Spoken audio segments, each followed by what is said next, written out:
Assalamualaikum warahmatullahi wabarakatuh. Perkenalkan, nama saya Seption Rahyu Prasetyo. Beserta kedua teman saya yaitu Budi Purnomo dan Hadi Gunawan akan membawakan materi tentang metode extreme programming.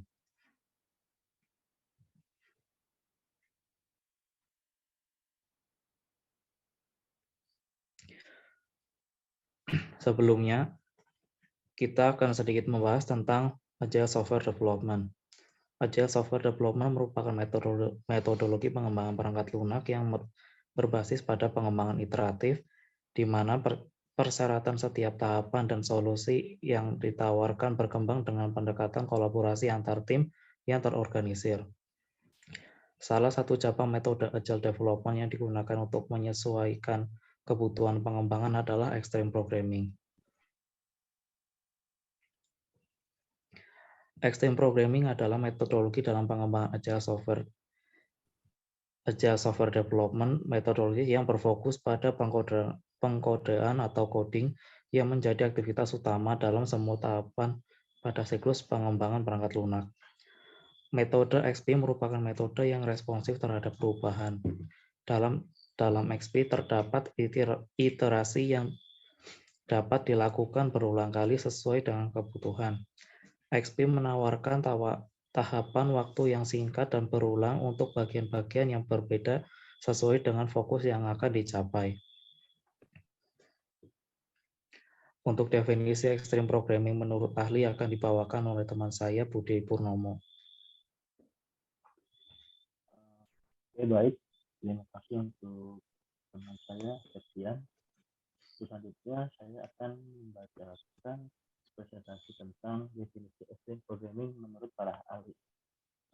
Menurut Pratama, tahun 2017 halaman 93, extreme programming adalah sebuah pendekatan atau model pengembangan perangkat yang mencoba menyederhanakan berbagai tahapan dalam proses pengembangan tersebut sehingga menjadi lebih adaptif dan fleksibel. Sementara itu, menurut Pak Prabowo tahun 2013 halaman 2, extreme programming merupakan sebuah proses rekayasa perangkat lunak yang cenderung menggunakan pendekatan berorientasi objek. Dan sasaran dari metode ini adalah tim yang dibentuk dalam skala kecil sampai medium.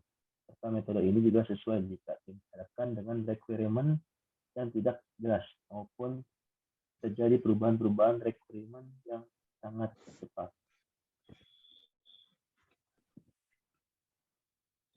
Untuk selanjutnya, core value extreme programming terdiri dari communication, umpan balik, kesederhanaan, keberanian, dan juga interaksi reset. Di sini saya ingin menjelaskan beberapa penjelasan dari masing-masing core value extreme programming. Core value yang pertama ialah komunikasi. Komunikasi yang dimaksud di sini adalah yang terjadi antara para pengembang dan juga klien. Komunikasi itu sendiri bertujuan agar kedua belah pihak dapat saling memahami.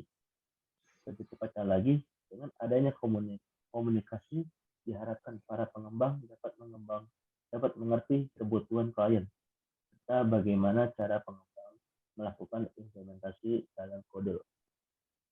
Core value yang kedua ialah umpan balik, di mana ditujukan untuk memahami dan mengetahui seberapa jauh kemajuan serta seberapa meningkatnya kualitas dari sebuah aplikasi yang sedang dibangun. Selain itu, adanya informasi yang terkumpul dalam kurun waktu yang cepat dan konsisten sehingga dapat segera mengetahui masalah apa yang ada di dalam pemrograman. Umpan balik ini didapatkan melalui tes, unit test, serta sistem integrasi. Value yang ketiga ialah kesederhanaan. Kesederhanaan yang mana dalam XP kita harus menentukan solusi serta pemecahan masalah yang paling sederhana, praktis, dan juga mudah. Metode ini akan melakukan eksekusi sesuai dengan permintaan pelanggan. Tidak ada yang dilebihkan maupun dikurangi, supaya meminimalisir adanya fitur yang tidak diharapkan. Core value yang keempat ialah keberanian. Nilai yang satu ini juga cukup penting, karena setiap anggota tim harus memiliki keberanian untuk membentuk ide baru dan juga tidak akan adanya rasa ketakutan atau kegagalan. Selain itu, diharapkan para anggota memiliki komitmen dan juga sikap tidak menunda pekerjaan. Dan untuk core value yang terakhir ialah respect. Core value ini diharapkan setiap anggota dapat saling menghormati satu sama lain dan menjalin hubungan yang baik, terutama antara pengembang dan klien. Selain itu, para anggota diharapkan untuk saling menghargai dan menyumbangkan kontribusinya masing-masing. Sekian dari saya. Untuk selanjutnya, presentasi akan dilanjutkan oleh teman saya, Hadi Gunawan. Terima kasih. Baik, terima kasih Budi Pertama. Selanjutnya saya Hadi Gunawan akan menjelaskan tentang development proses. Tahapan pengembangan perangkat lunak dengan XP meliputi planning, design, coding, dan testing. Di mana saya akan menjelaskan yang pertama yaitu di tahap planning. Pada tahap planning terdapat 4 aspek utama. Pada aspek yang pertama yaitu menulis user story, ditujukan sebagai dokumen yang menjelaskan berbagai macam kebutuhan klien yang berguna bagi para pengembang, terutama menciptakan sebuah perangkat lunak.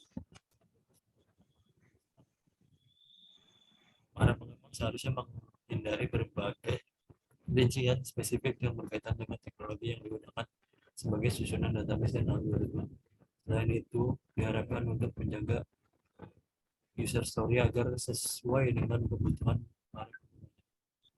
Pada aspek yang kedua yaitu release planning, create the release schedule. Para pengembang membuat sebuah rencana berdasarkan user story yang sudah ditulis sebelumnya.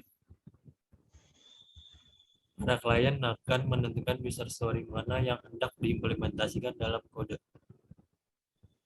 pada iterasi selanjutnya dan akan diterjemahkan dalam acceptance test. Acceptance test itu sendiri dilakukan dengan tujuan melakukan verifikasi bahwa story sudah berjalan dengan baik, sehingga proses dan waktu rilisnya akan segera terjadwalkan.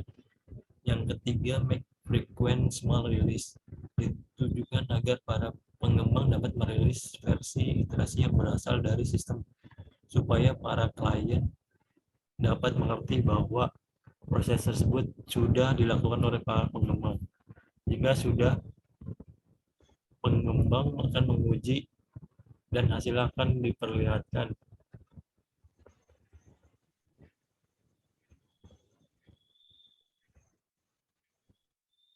Dan hasil akan diperlihatkan kepada klien untuk nantinya diputuskan apakah fungsi atau sistem dapat masuk di produksi atau tidak.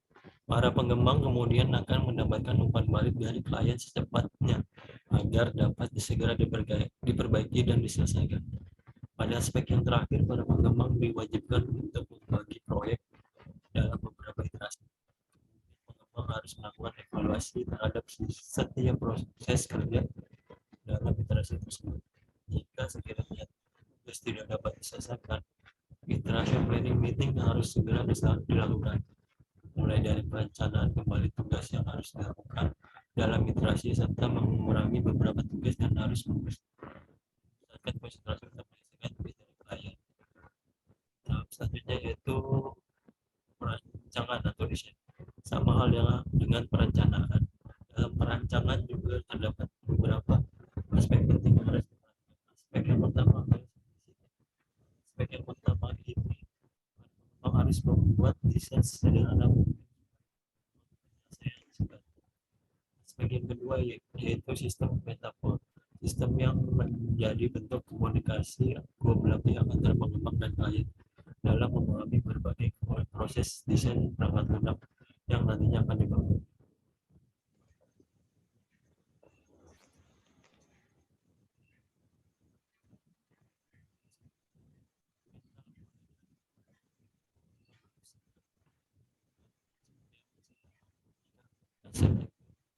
Pada sistem yang nantinya akan dibuat.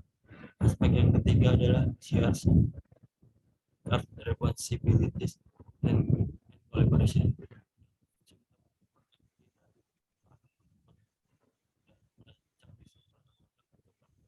Tugas yang diperlukan supaya masing-masing anggota berkontribusi.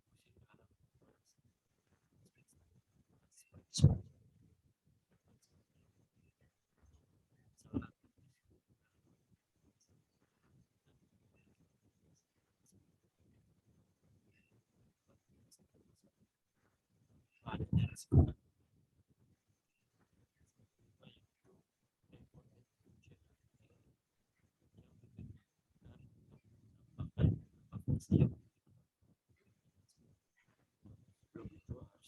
Matang-matang sebelum menambahkan fungsi agar tidak membuang waktu.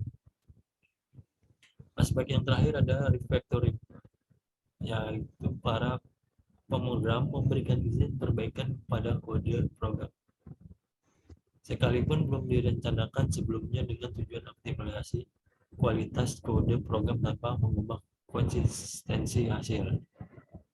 Selanjutnya yaitu tahap coding. Tahap selanjutnya ada coding. Pada tahap ini klien diharuskan melakukan komunikasi dengan baik kepada para pengembang.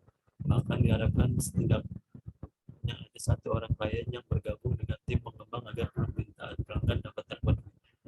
Kode yang digunakan harus sesuai dengan format yang sebelumnya sudah disetujui dengan tim dan harus ditulis secara konsisten dan mudah dipahami. Dengan adanya format yang sudah disepakati, harapannya dapat diminimalisir. Setelah itu, unit test harus dibuat agar proses pengerjaan menjadi lebih cepat dan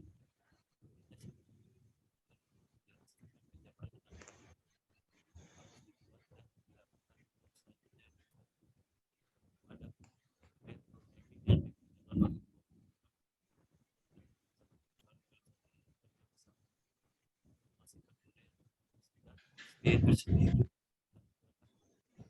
kode yang telah dibuat oleh berbagai tim menjadi satu pasang.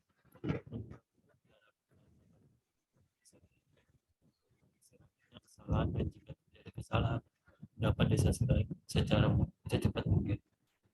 Dengan adanya pengerjaan dalam satu dokumentasi program yang dirilis akan mengalami kesalahan dan hasilnya sesuai dengan keinginan. Selain itu, seluruh pengembang memiliki hak untuk menyumbangkan kontribusi pada setiap proyek yang sedang digarap. Tahap terakhir yaitu testing. Kode yang sebelumnya telah dibuat para pengembang masing-masing harus memiliki unit test untuk pengujian dengan cara membagi beberapa kode menjadi bagian tertentu sehingga dapat diperbaiki dengan mudah jika terdapat kesalahan atau perubahan permintaan pelanggan. Ketika terjadi bug, pemrogram harus segera memperbaiki kode dan melakukan unit test kembali. Pengujian dilakukan atas dasar permintaan klien dan menyesuaikan dengan keinginan para pelanggan. Selanjutnya akan dibawakan oleh rekan kami Septian Wahyu. Baik, untuk selanjutnya yaitu kelebihan extreme programming, yaitu pertama, meningkatkan kepuasan kepada klien, kedua, pembangunan sistem dibuat lebih cepat, yang ketiga, menjalin komunikasi yang baik dengan klien, dan yang keempat, meningkatkan komunikasi dan sifat saling menghargai antar developer. Lalu untuk kelemahan extreme programming yaitu cerita-cerita yang menunjukkan requirement dari pelanggan kemungkinan besar tidak lengkap sehingga developer harus selalu siap dengan perubahan karena perubahan akan selalu diterima. Kedua, tidak bisa membuat kode yang detail di awal, prinsip simplicity dan juga anjuran untuk melakukan apa yang diperlukan dari hari itu juga. Selanjutnya, XP tidak memiliki dokumentasi formal yang dibuat selama pengembangan. Satu-satunya dokumentasi adalah dokumentasi awal yang dilakukan oleh user. Selanjutnya, extreme programming ini sangat tepat untuk beberapa proyek dengan kriteria berikut. Pertama, membutuhkan perubahan yang cepat, misalnya game mobile. Kedua, proyek beresiko tinggi dengan tantangan yang berat. Tiga, tim programmer yang sedikit, yaitu sekitar 2-10 orang. Dan yang keempat, adanya permintaan langsung dari pelanggan atau klien. Sekian dari kita bertiga. Terima kasih atas waktunya. Wassalamualaikum warahmatullahi wabarakatuh.